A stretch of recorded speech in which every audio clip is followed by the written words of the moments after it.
Bismillahirrahmanirrahim. Assalamualaikum warahmatullahi wabarakatuh. Alhamdulillahi rabbil alamin. Pada kesempatan ini kita akan membahas tentang peradaban Daulah Utsmani atau Turki Ottoman. Ini merupakan materi sejarah kebudayaan Islam kelas 9 SMP. Baik, kita awali materi ini dari lahirnya Daulah Utsmani. Nah, latar belakang dan asal mula bangsa Turki. Salah satu kerajaan Islam terbesar, berdiri sejak akhir abad ke-13, pengganti Kesultanan Rom atau Seljuk Turki. Setelah pembubarannya, maka berdirilah Daulah Utsmani. Nah, kondisi politik Anatolia pada abad ke-13, Anatolia pasca Seljuk ini terpecah menjadi banyak emirat atau banyak kerajaan-kerajaan kecil. Kemudian periode fragmentasi politik sebelum penyatuan oleh Utsmani. Jadi terjadi perpecahan untuk terbagi kerajaan-kerajaan kecil. Kemudian berdirilah Daulah Utsmani yang menyatukan seluruhnya. Nah, tokoh pendiri dari Daulah Utsmani ini adalah Utsman I atau Utsman Ghazi. Nah, ini merupakan pendiri awalnya ya. Kemudian dia memimpin salah satu emirat Ghazi di Anatolia Barat Laut. Dia berasal dari cabang Kai dari suku Turkmen Oghuz. Selanjutnya berkembang menjadi kekaisaran besar. Awal kepemimpinan. Jadi awal kepemimpinan ini, awal berdirinya Daulah Utsmani ini dipimpin oleh pendiri tadi, yaitu Utsman I yang membentuk fondasi kekuasaan. Dia membentuk atau mendirikan Daulah Utsmaniyah ini, Sultanan Utsmaniyah, pada tahun 1299 Masehi. Meletakkan dasar bagi kekaisaran yang bertahan lebih dari 6 abad dan memulai perluasan wilayah di Soghuz. Kemudian organ Ghazi, yaitu pembentukan militer dan perluasan wilayah.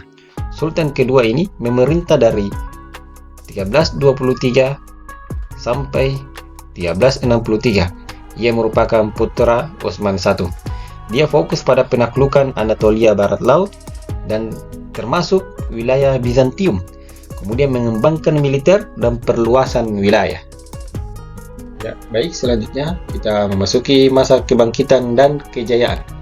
Sebetulnya banyak sultan-sultan yang menjadi pemimpin di Daulah Utsmaniyah ini. Namun yang kita tampilkan itu hanya sebagiannya saja. Nah, pada masa kebangkitan dan kejayaan ini muncullah sosok yang sangat fenomenal, yang sangat terkenal dengan penaklukan Konstantinopel. Dia adalah Sultan Mahmud II atau lebih dikenal Sultan Muhammad Fatih. Nah, kemenangan Ottoman yang mengubah sejarah ini berlangsung dari 6 April sampai 29 Mei 1453 Masehi. Ini mengakhiri kekaisaran Bizantium dan dia berhasil menaklukkan Konstantinopel.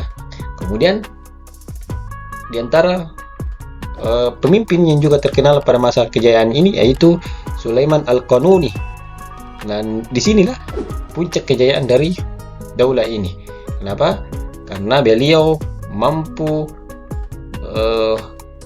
membuat peraturan yang sangat kompleks dan dikenal dengan sang pemberi hukum.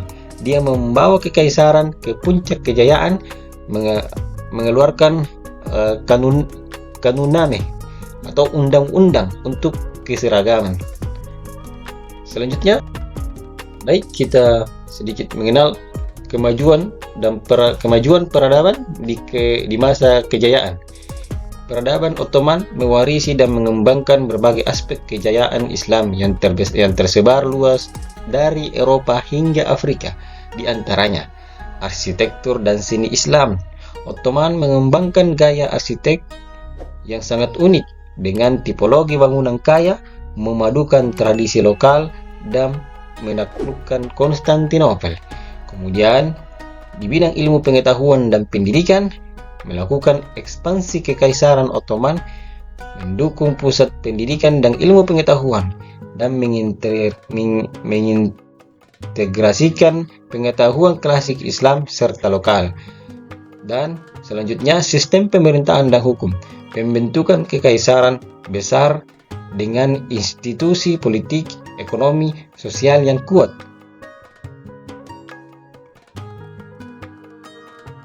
Kemudian di kehidupan sosial dan toleransi, amalgamasi beragam budaya dan masyarakat menunjukkan integrasi sosial serta toleransi dalam kehidupan bermasyarakat dan yang terorganisir. Setelah membahas kemajuannya, kita kemudian beralih kepada masa kemunduran Daulah Utsmani.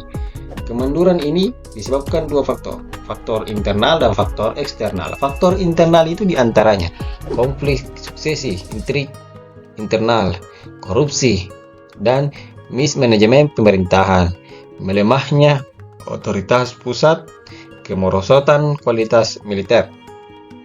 Nah, selanjutnya faktor eksternal yaitu kekalahan militer di berbagai front, kemudian tekanan dan intervensi Eropa, selanjutnya pergeseran jalur perdagangan global, kemudian perkembangan ilmu pengetahuan Eropa. Lalu keruntuhan Daulah Utsmani setelah berkuasa lebih dari 6 abad, Kesultanan Utsmani memasuki masa penurunan drastis. Pada awal abad ke-20, kekaisaran ini dijuluki orang sakit Eropa. Karena kelemahan internal, ketidakstabilan politik, dan serangkaian intervensi dari kekuatan eksternal. Nah, peristiwa kunci menuju keruntuhan itu pada tahun 1914, keterlibatan dalam Perang Dunia Pertama, bergabung dengan Blok Sentral, sebuah keputusan yang mempercepat kemunduran ekonomi dan militer kekaisaran. Kemudian pada tahun 1922, pembubaran kesultanan.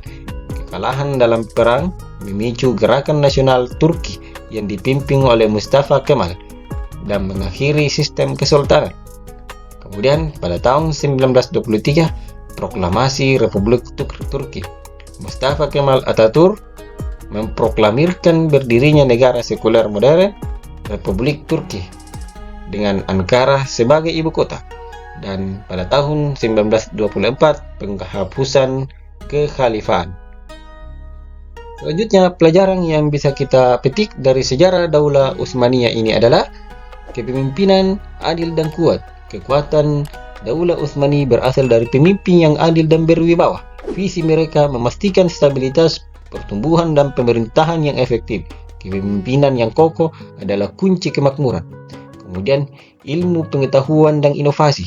Daulah Utsmani menghargai ilmu pengetahuan dan inovasi. Kemajuan signifikan dalam sains, kedokteran, seni berkembang. Institusi pendidikan tinggi turut membentuk kekuatan dan pengaruh mereka. Selanjutnya, toleransi dan keberagaman.